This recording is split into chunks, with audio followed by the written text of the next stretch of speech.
कुछ कानूनी और अदालती मामलात पर गुफ्तगू करेंगे। सदर supreme court bar association Abid Zubairi साहब हमारे साथ मौजूद हैं। सर, आपका बहुत बहुत शुक्रिया। ये फरमाइएगा कि कल खान साहब की पेशी है, मजमूई तौर पर 94 मुकदमात की रिपोर्ट आज लाहौर हाई कोर्ट में भी पेश की गई। कानूनी ऑप्शंस किस हद तक कम होते जा रहे हैं खान साहब के पास? बिस्मिल्लाहिर्रहमानिर्रहीम। मैं नहीं समझता कानूनी ऑप्शंस कम होते जा रहे हैं। केसेस इतने बने हैं, उनको चैलेंज, उनको जाके उनका मुकाबला तो करना पड़ेगा उनको कानूनी तौर पे। और लेकिन इनको चाहिए कि अगर इस तरह के केसेस इतने बनाए जा रहे हैं तो ये इनके एक आदमी जो होता है उसके पास ये एक होता है, वो चाहे तो वो एक किसी के हाई कोर्ट में केस फाइल करे कि मेरे खिलाफ मुख्तलिफ सियासी नौयत के या सियासत की वजह से मुझ पे या गलत मेरे खिलाफ मुकदमे बनाए जा रहे हैं, तो आप सबको उनको एक जगह इकट्ठा कर दें और अगर कोई और मुकदमा मेरे खिलाफ बने तो आप कोर्ट को इन्फॉर्म कर दें या उनसे उनको पूछें। इस तरह के भी ऑर्डर्स हुए हैं माजी में और सियासतदानों के हक में ही हुए हैं इस तरह से ऑर्डर। पहले हमारे कोर्ट्स में इस तरह के ऑर्डर हो चुके हैं, क्योंकि आप देखें किसी के जमाने में किसी के भैंस चोरी का केस बना दिया, किसी का कोयटा में कहीं काट दिया या कुछ किसी रिमोट जगह पे उसके खिलाफ FIR दर्ज हो गई, तो इस तरह वो भागता ही रहेगा आदमी सारे वक्त। तो देखिए कोर्ट भी देखती है कि जी ये सारा abuse of process of court हो रहा है या नहीं, कि मतलब कि ये कानून को इस तरह इस्तेमाल किया जा रहा है किसी के खिलाफ। और देखिए जहां आपके पास वारंट ऑफ अरेस्ट आपके पास आया, आज आपको रिलीफ भी मिली है कि आप पेश हो, तो आपको पेश होना चाहिए। और शुरू में जब देखें वारंट आया तो उस वक्त भी उसी कोर्ट ये फरमाइएगा कि खान साहब ने पहले पेश ना हो के गलत किया कानूनी तौर पर आपके नजदीक? देखिए पेश ना होना, अगर कोई वारंट होता है या कोर्ट से कोई समन आता है आपको पेश होना चाहिए, या तो अपने वकील के थ्रू होते हैं। यहाँ जो होता है, जो क्रिमिनल केसेस होते हैं उसमें आपकी पर्सनल अटेंडेंस जरूरी होती है, अनलेस वो एग्जेम्प्ट कर दी जाए, कोर्ट उसे एग्जेम्प्ट कर सकता है। तो अगर इस तरह का इशू था, उनको चाहिए था एप्लीकेशन देते कि जी मुझे सिक्योरिटी इश्यूज हैं या और इश्यूज हैं जिसकी वजह से मुझे मेरी जान को खतरा है या मुझ पे हमला हो चुका, पहले भी हमला हो चुका है, तो मुझे एग्जेम्पशन दी जाए। ये चीजें ऑप्शन इस्तेमाल करने चाहिए थे। अगर नहीं होते उसको चैलेंज करना चाहिए था। अगर फिर भी कोर्ट से नहीं मिलती रिलीफ और आपको पेश होना होता है। देखिए कानून सब पे लागू होता है तो आपको, लेकिन सबसे पहले यहाँ उनकी सिक्योरिटी का इशू था जो उन्होंने हर वक्त बात कही है, तो वो उनको देखना है, वो कोर्ट के सामने। लेकिन कोर्ट को बावर कराना चाहिए था, उनके मुखला को चाहिए था कोर्ट में जाके कह कि हमारे पास ये मसले हैं जिसकी वजह से आप हमें एग्जेम्पशन कर दें, तो उसमें फिर कोर्ट से फैसला लेना चाहिए था। जी साहब, सबसे पहले तो ये बता दीजिए कि कल खान साहब पेश हो रहे हैं इस्लामाबाद, और दूसरा आज आपको एक यकमुश्त 9 मुकदमात में रिलीफ मिला है, तो मरियम नवाज साहबा कहती हैं कि आप लाडले अदालतों के। बिस्मिल्लाहिर्रहमानिर्रहीम। देखिए पहले मैं आपके सवाल पे आता हूँ। जी बिल्कुल, खान साहब का इरादा है कि कल वो इस्लामाबाद की अदालत में पेश होंगे, और पूछा खाना केस के अंदर आपको पता है कि इस्लामाबाद हाई कोर्ट के अंदर भी यही बात हुई है कि आज कल जो है ट्रायल कोर्ट के अंदर वो खुद जाएंगे। दूसरी बात यह है कि लाहौर हाई कोर्ट में अल्लाह का शुक्र है कि ये हिफाजती ज़मानत जो है वो मंजूर हुई है इन मुकदमात में।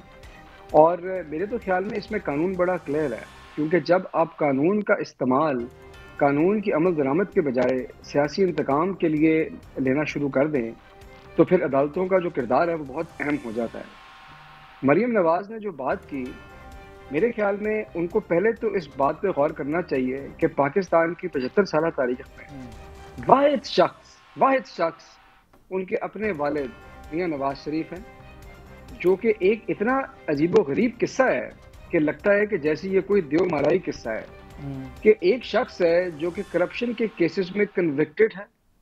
उस कन्विक्टेड क्रिमिनल को चंद हफ्ते के लिए बाहर भेजा जाता है इलाज के लिए, जो आज तक कभी नहीं हुआ।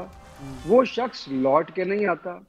जिन लोगों ने उनकी जमानत दी थी वो वजीर आजम है, वो शख्स ना उससे पूछगछ की जाती है, और लगता है कि जैसे उनके लिए कोई कानून गोया मौजूद ही नहीं। तो ये बात करने से पहले तो उनको ये देखना चाहिए कि उनके अपने घर के अंदर ये क्या एग्जाम्पल सेट की गई है। दूसरी बात ये है कि कल जब बात हो रही थी और हम लोग कह रहे थे कि सुबह हाई कोर्ट में जाना है और ऑपरेशन रुक गया है, मैं कल 3-4 ज़ाहिर है कि टीवी शोज पे था और सब लोग ही थे, और वो तमाम लोग जो नून लीग के थे और इवन PDM की, पीपल्स पार्टी के भी, वो सारे बैठकर एक भाषण दे रहे थे, दर्स दे रहे थे अदालतों के ऊपर।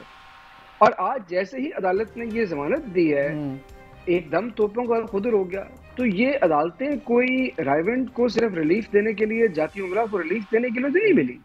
ये बात तो बड़ी क्लियर है। और देखिए मैं आपको फिर ये बताऊं कि एक आप सोचे ना कि एक शख्स है जो कि सियासी लीडर है, उसके खिलाफ आपने 85 मुकदमात बना दिए। उन 85 मुकदमात में से कई मुकदमात के अंदर दहशतगर्दी की दफात डाली गई है। इतने जो मुकदमात हैं, अगर काश सर कता कलामी की माजरत, इसमें इजाफा कर लें, 94 मुकदमात आज रिपोर्ट हाई कोर्ट में पेश हुई है। अब आप अंदाजा कर लें 94 मुकदमा। हाँ, जब वो खान साहब ने बिल्कुल, अब वो 94 थे, हमें भी नहीं पता था। जब वो वकीलों ने लिस्ट बनाई है तो वो मजीद निकले हैं, पता चला सिर्फ 6 रह गए, जिस पर खान साहब ने कहा कि ये सेंचुरी हो जाएगी अगर 6 और कर दें। तो अब आप मुझे बताएं कि कानून का इतना बदतरीन इस्तेमाल क्या पहले कभी देखने में आया है? और आप क्या कोई शख्स जो है वो इजीली, फंडामेंटल राइट है, बुनियादी हक है, क्या वो ऑपरेट कर सकता है? कितने मुकदमात में जाकर वो जमानतें लेगा, कितने मुकदमात में जाकर वो पेशियां भुगतेगा? तो हुकूमत में होने का, इक़्तिदार में होने का ये मतलब तो नहीं कि आपका जब दिल उठे और आप किसी शख्स के खिलाफ एक पर्चा करा लें और साथ ही साथ इस किस्म के जो वजूहात हैं कोर्ट करें, और आपके अपने मुल्क का जो वज़ीर दाखिला है उसके खिलाफ जब उसी तरह के वारंट इशू हो, जब कोई मुकदमा हो, जब उसको पुलिस तलब करे, तो वहां पर बिल्कुल ऐसे लगे कि पुलिस सो चुकी है, जैसे उसने गोया उस वारंट को देखा ही नहीं। तो मेरे ख्याल में ये बड़ी गौरतलब बात है और अवाम को नजर आ रही है। मरीम नवाज को वैसे नजर नहीं आ रही, और उनको शायद ये भी अंदाजा नहीं कि अवाम का मूड अब किस तरफ है, और इस तरह की बातों से भी अवाम के गम गुस्से में इजाफा ही होना, इससे उनकी सियासत बचेगी नहीं। अब उनको कोई नया बयानिया ढूंढना पड़ेगा। ये बातें अब लोग नहीं, देखिए उन्होंने जो बातें पहले की वो पिट चुकी हैं। वोट को इज्जत दो की बात की, खुद वो पलट गए, करप्शन की बात की, केसेस की बात की, खुद आकर अपने केसेस माफ करवाए, तोशा खाने का रिकॉर्ड निकला तो आपने देखा है कि माशाल्लाह ये तमाम एक दूसरे से बढ़ चढ़ के, तो तमाम बयानिया उनका पिट चुका है। अब उनको कोई नई बात ढूंढनी पड़ेगी। ठीक, आबिद ज़ुबैरी साहब सदर Islamabad high court bar, supreme court bar भी हमारे साथ मौजूद हैं। सर ये उनसे मेरा ख्याल वो हमारा राब्ता मुनक़ता हो चुका है। काजी साहब, खान साहब को रिलीफ मिला, मरियम नवाज साहिबा कहती हैं कि ये लाडले हैं, तो अब आपको लगता है कि हुकूमत कोई नया मुकदमा दर्ज करके कोई गिरफ्तारी की कोशिश भी करेगी? देखें वो तो बाद में देखेंगे। तो रिलीफ कौन सा मिला है यार? एक बंदे के घर में आपने इतने शेल फेंके हैं कि पूरा मोहल्ला हिजरत कर गया। क्या था? खौफ क्या है? डर क्या है आपको? देखें जब जबर करती है ना रियासत पर मुतमक्किन जो हुक्मरान होते हैं, वो आगे हैं मेरे ख्याल में वो नहीं। अच्छा, मैं ये अर्ज कर रहा हूँ कि वो आपकी इंटरनल वीकनेस होती है। कोई बहुत बड़ा खौफ है, ऐसा खौफ है कि आप हर जबर के हरबे को इस्तेमाल करना चाहते हैं।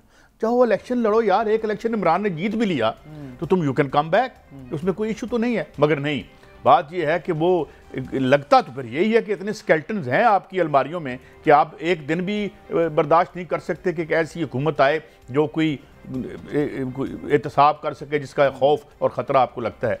तो मेरे ख्याल में कोई रिलीफ, खान अदालतों ने इंसाफ किया है, वो इंसाफ ही करेंगी, हम तो उनकी तारीफ ही करते रहेंगे। मगर कौन सा रिलीफ? 96 पर्चे कर दिए आपने, ठीक है, आप घूमते फिरते हैं। जितनी प्लाइंट स्टेट और जो लीगल आपका इंफ्रास्ट्रक्चर बस पाकिस्तान मुस्लिम लीग नून को मिला है, मैं तो 85 से रिपोर्ट कर रहा हूँ, 1985 से मैं देख रहा हूँ, और कौन सा कानून जो उन्होंने तोड़ा नहीं है? मुझे ये मतलब मैं आई विटनेस टू मैनी थिंग्स। यहाँ पे एक्स्ट्रा जुडिशियल किलिंग जो हुई, यहाँ कॉलेजों में जो सियासत के नाम पे तंजीमें बना के बच्चों को मरवाया गया, फिर कब्जे, फिर आपने वैगनों से भत्ते, जिस तरह जुर्म को आपने रियासत के अंदर दाखिल किया और सियासत के अंदर दाखिल किया, और आपको किसी ने हाथ भी नहीं लगाया। यहाँ पे कौन बने? मेरा भाई जो है, मेरा ग्राई भी है, आबिद बाक्सर थे, उन्होंने क्या यहाँ आके स्टेटमेंट दी थी कि जी एक कत्ल भी नहीं हो सकता अगर चीफ एग्जीक्यूटिव ना चाहे। ये सारी बातें आपके सामने। तो उसने क्या किया है और कौन सा रिलीफ? उसको तो आप रगेद रहे हैं, बाकायदा रगेद रहे हैं। और मैं कोई पीटीआई का मेंबर नहीं हूं, ना ही मैं उनकी नजरियाती तौर पर मेरी कोई उनसे सांझ है, मगर ये जो हो रहा है, I think this is the height of high handedness. कोई रिलीफ नहीं है, कम से कम एग्जीक्यूटिव की तरफ से तो कोई रिलीफ नहीं है। जो थोड़ा बहुत मिल रहा है अदालतों की मेहरबानी है। सर वो कहते हैं घर बैठे जमानतें मिल जाती हैं उनको। घर बैठे जमानतें मिल जाती हैं, वो तो हफ्जा शहबाज को मिली थी। यहाँ आपके वालिद मोहतरम कॉन्विक्ट हैं and he is enjoying a diplomatic passport.